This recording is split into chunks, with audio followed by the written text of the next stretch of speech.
এটা big breaking update হয় বন্ধু বান্ধৱীসকল, এটা ডাঙৰ খবৰ বুলি ক'ব লাগিব। এই মুহূৰ্তত শিৱসাগৰৰ মাৰোৱাৰী সমাজে এতিয়া তেওঁলোকে ক্ষমা খুজিছে। হয়, হাতত তামোল পাণৰ বঁটা লৈ তেওঁলোক আগবাঢ়ি আহিছে। আৰু আপোনালোকে গম পায়, কালি যি আচলতে শিৱসাগৰত এই এজনী ছোৱালীক, আমাৰ এগৰাকী অসমীয়া ছোৱালীক যি আচলতে তেওঁলোকে বহিৰাগতে যি আচলতে প্ৰহাৰ কৰিছিলে, যি ধৰণে নিৰ্যাতন চলাইছিলে, তাৰ পিছতেই আচলতে কালি শিৱসাগৰ ৰাজপথ উত্তাল হৈ পৰিছিলে। আৰু তাৰ পিছতেই তেওঁলোকে দাবী কৰিছিলে যে তেওঁলোকে ক্ষমা খুজিব লাগিব। আৰু আজি অৱশেষত তেওঁলোকে হাতত তামোল পাণৰ বঁটা লৈ তেওঁলোক আগবাঢ়ি আহিছে ক্ষমা খুজিবলৈ। চাওকচোন আপোনালোকে ভিডিঅ'টো চাওক আৰু কি ক'লে তেওঁলোকে। মাৰোৱাৰী সমাজৰ যুৱ মানুহখিনিয়ে ক্ষমা খোজাৰ পিছত কি মন্তব্য আগবঢ়ালে আপোনালোকে ভিডিঅ'টো চালে গোটেই কথাখিনি গম পাব। কিন্তু তাৰ আগতে যদি কোনোবা নতুনকৈ আহিছে, চেনেলটোত এটা লাইক কৰি দিব, চেনেলটোত এটা ছাবস্ক্ৰাইব, যদিহে ভাল পায় কৰি দিব। হ'ব আপোনালোক উঠক দাদা।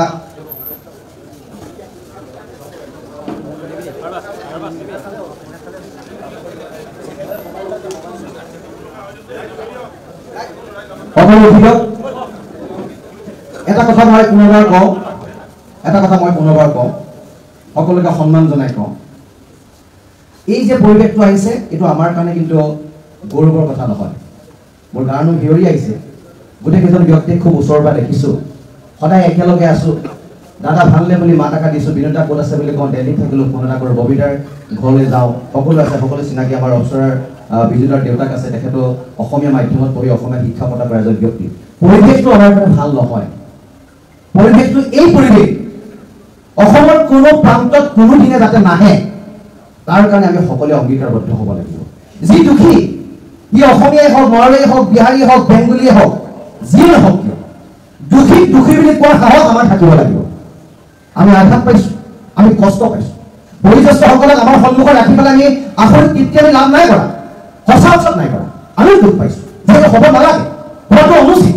কিন্তু পৰিস্থিতিৰ দাবীলা, ৰাইজৰ উৎসাহ, ৰাইজে কৈছে নহয় এইটো কাম কৰিব লাগে, এই কামটো কৰিলেহে হ'ব। মই পুনৰবাৰ কৈছোঁ, মই ভগৱানৰ শ্ৰীচৰণে সেৱা কৰি কৈছোঁ যে শিৱসাগৰ শান্তিৰ সম্প্ৰীতিৰ কথা মই সমন্বয়ৰ কথা কয়, সমন্বয় সম্প্ৰীতিৰ স্থলীত যাতে এনেকুৱা ঘটনা, পৰিঘটনা, দুৰ্ঘটনা অনাদি অনন্ত কালৰ কাৰণে নাহক, তাৰ কাৰণে আমি কৈছোঁ। আৰু সকলোৱে অ হৰি অ ৰাম বুলি কৈ আপোনালোকে একো ক'ব নালাগে, এনেকৈ থাকক, সেৱা কেতিয়াও কৰিব নালাগে, কোনো নহয়, আমি চব একেই মানুহ।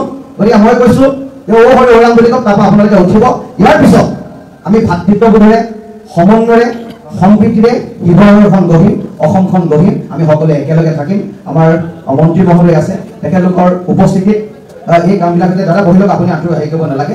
এইটো কৈছে, মই কৈছোঁ, প্ৰথমবাৰ কৈছোঁ অ হৰি। প্ৰথমে মই দুখিত সমগ্ৰ শিৱসাগৰ মাৰোৱাৰী সমাজৰ তৰফৰ পৰা।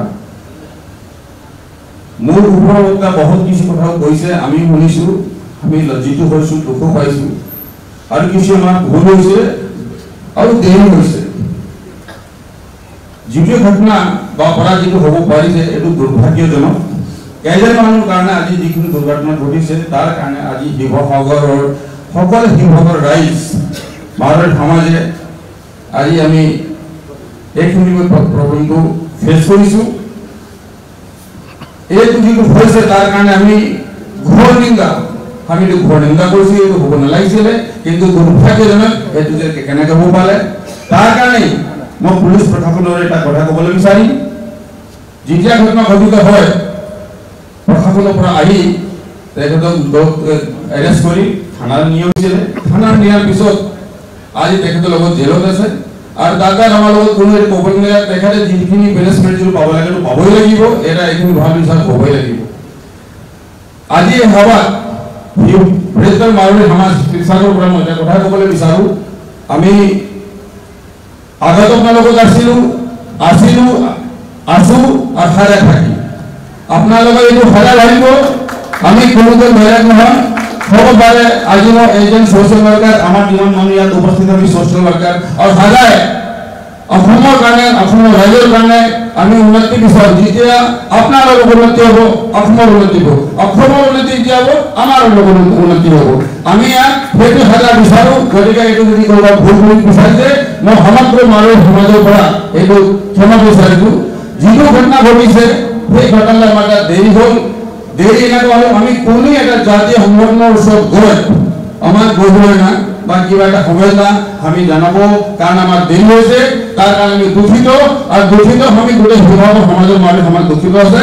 আৰু ছোৱালীজনৰ ঘৰতে গৈ আমি গৈছোঁ কিন্তু ডাইৰেক্ট শুনি যাব পাৰে তাৰ কাৰণে দুখিত গতিকে মই আৰু বেছি ক'ব নিবিচাৰোঁ আজি যিটো হ'ল বহুত আপোনাৰ বসন্ত ডাঙৰীয়া বহুত কিছু কথাটো ক'লে আপোনালোকক আমাৰ মন্ত্ৰী মহোদয়ে কথাটো ক'লে তেখেতে যিখিনি কথাটো কৈছে আমি নিশ্চয় পালন কৰিম বাকীখিনি কথা কিছুমান থাকে এইবিলাক আমি পালন কৰি আছোঁ গতিকে মই এতিয়া বেছি নকৈ পেলাই যিটো আমাৰ দুখ প্ৰকাশ হৈছে আমাৰ শিৱসাগৰৰ মোৰ বয়সস্থ মানুহ বা যিখিনি মেইন মুৰব্বী আপোনাৰ ওচৰত আমি আহিছোঁ আমি ক্ষমা বিচাৰিব যিটো দুখ হৈছে সেইখিনি আপোনাৰ লগত যেনেকৈ আজি আমাৰ সভাৰ যিটো নিৰ্ণয় যিটো মৰ্মস্থলী যিটো হৈছে সেই হিচাপত আপোনাৰ লগত আমি আজি আহি উপস্থিত হৈ সেইখিনি আমি আপোনাৰ সন্মুখত হাজিৰ হৈছোঁ ধন্যবাদ জয় অসম বিভিন্ন ধন্যবাদ জ্ঞাপন কৰিছোঁ খালি আমাৰ পৰা এটা প্ৰস্তাৱ যে আপোনালোকৰ সমাজৰ ফালৰ পৰা যিহেতু ছোৱালীজনী অত্যন্ত দুখীয়া ঘৰৰ এজনী ছোৱালী তাইক ফিজিকেলি এটেক কৰা হৈছে তাই বহুত শাৰীৰিকভাৱে অসুস্থ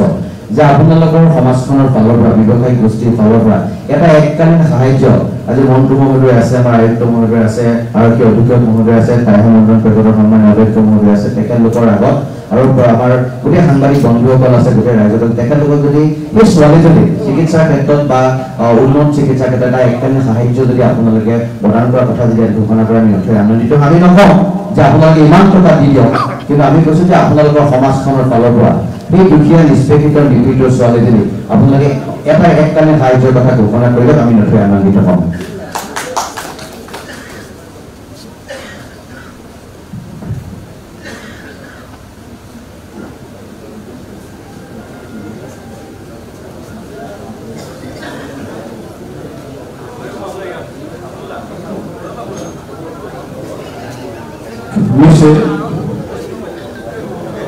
এটা সাহায্য হ'বই লাগে আজি ভিক্টিম ছোৱালীজনীৰ পৰিবাৰৰ আমি অৱস্থাটো দেখিছোঁ আৰু আপোনালোকৰ এইখিনি আজি কথাটো দাঙি ধৰিছে এইখিনি হেল্প এটা হ'বই লাগে তাৰ কাৰণে আপোনালোকৰ সন্মুখত আমি উপস্থিত হৈ 2 লাখ টকা এইখিনি আমি আজি আপোনাক ঘোষণা কৰিছোঁ আজি মাৰৰ সমাজ বিভাগৰ পৰা 2 লাখ টকা আমি তেখেতক অনুদান ৰাখি দিবলৈ অনুৰোধ বাকী কাৰ্যখিনি আপোনালোকে আমাৰ অসমীয়া পৰম্পৰা অনুসৰি ঘৰখন আগবঢ়াই পেলানি আৰু এটা আগবঢ়াই যাব নোৱাৰে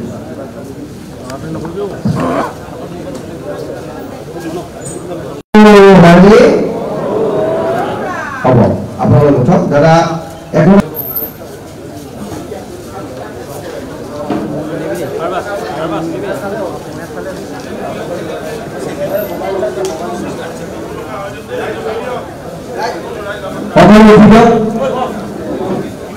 এটা কথা মই পুনৰবাৰ কওঁ সকলোকে সন্মান জনাই কওঁ এই যে পৰিৱেশটো আহিছে এইটো আমাৰ কাৰণে কিন্তু গৌৰৱৰ কথা নহয় মোৰ গাৰ হিয়ৰি আহিছে গোটেইকেইজন ব্যক্তিক খুব ওচৰৰ পৰা দেখিছোঁ সদায় একেলগে আছোঁ দাদা ভালনে বুলি মাত এষাৰ দিছোঁ বিনোদা ক'ত আছে বুলি কওঁ দিল্লীত থাকিলোঁ ফোন এটা কৰোঁ ববিতাৰ ঘৰলৈ যাওঁ সকলো আছে সকলো চিনাকি আমাৰ অফিচাৰ বিজুদাৰ দেউতাক আছে তেখেতো অসমীয়া মাধ্যমত পঢ়ি অসমীয়া শিক্ষা পতা কৰা এজন ব্যক্তি পৰিৱেশটো আমাৰ কাৰণে ভাল নহয় পৰিৱেশটো এই পৰিৱেশ অসমৰ কোনো প্ৰান্তত কোনোদিনে যাতে নাহে তাৰ কাৰণে আমি সকলোৱে অংগীকাৰবদ্ধ হ'ব লাগিব